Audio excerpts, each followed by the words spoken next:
Hey everyone, welcome to Solving Systems by Elimination.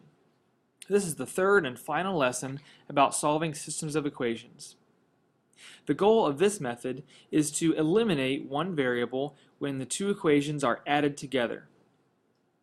Sometimes you'll need to multiply an equation or maybe both equations by a constant in order to get those variables to cancel. To cancel variables, you need to have the same coefficient and different signs. So for example, if I had 3x and I added it to negative 3x, I'd be left with 0, and we would say that these variables cancel.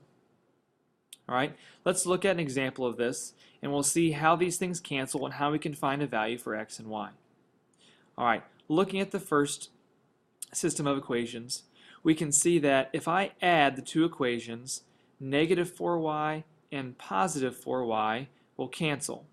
So let's go ahead and do that. I'm going to add both equations together. And this is just like traditional addition where I add right down the column. So I'm going to add my x's and I get 4x.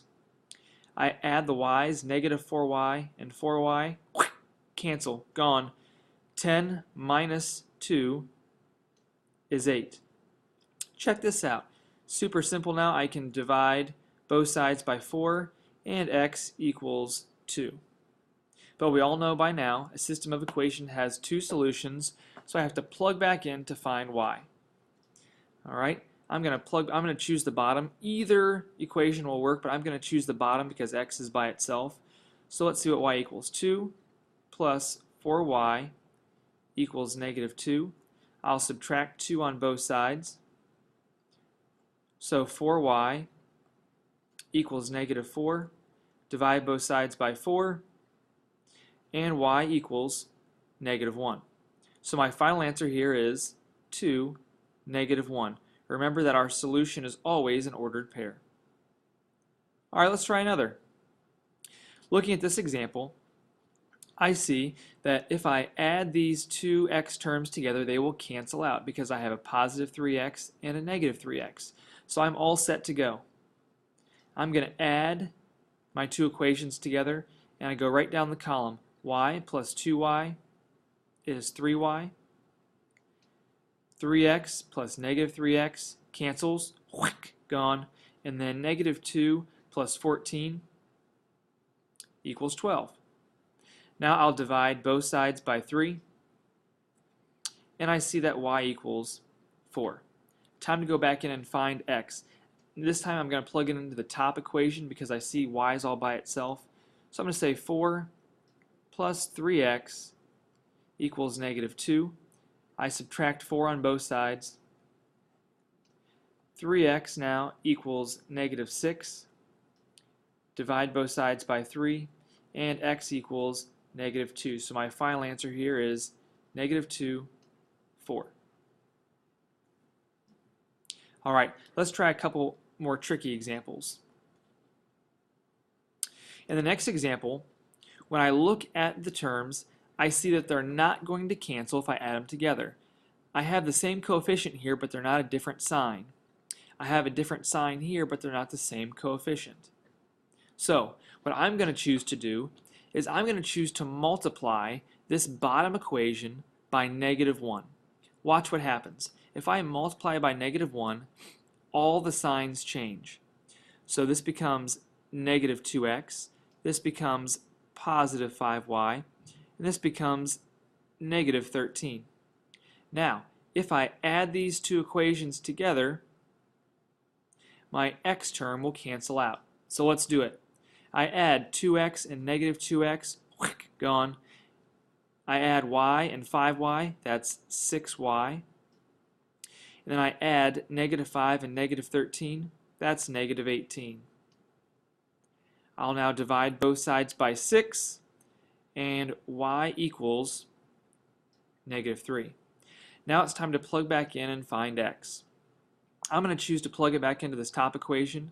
So 2 times negative 3 plus y. Oh my gosh, I almost plugged in for the wrong thing. That would have been a huge mistake.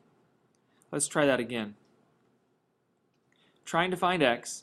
So 2x plus negative 3 equals negative 5.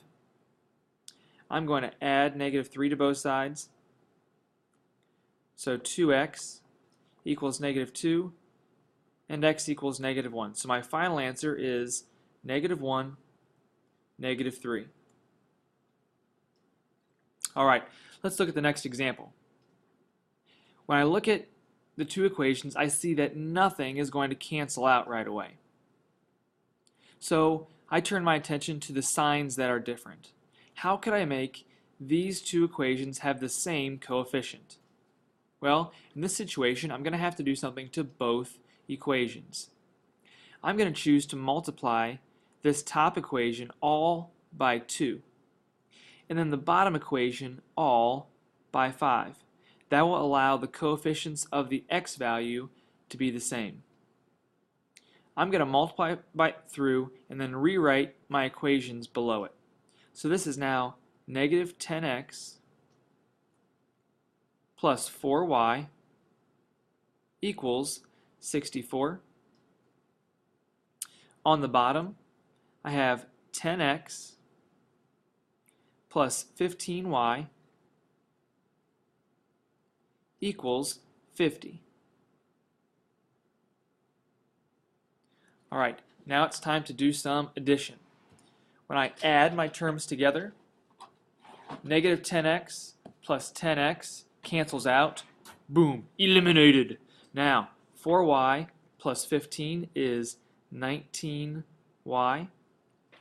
Then I have to add 64 plus 50,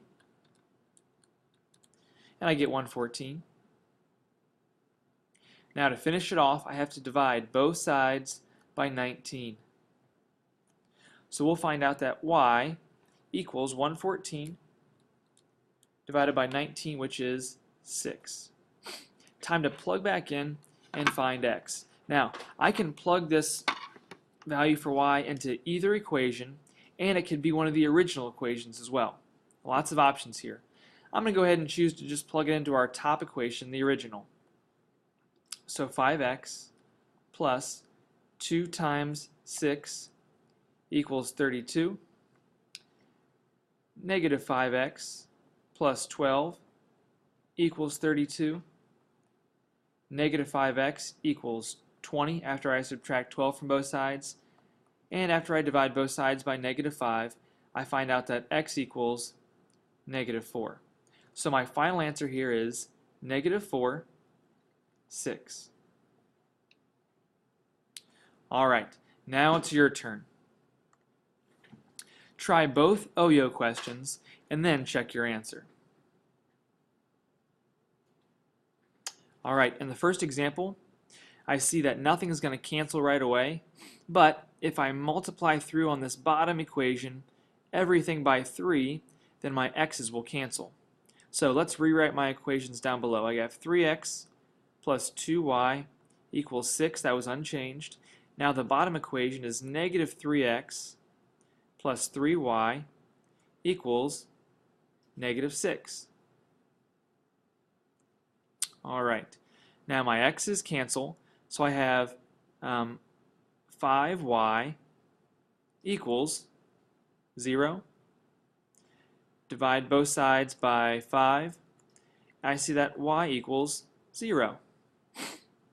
Now if I plug that back in to find x, I'm going to just plug that into the top. So 3x plus 2 times 0 equals 6.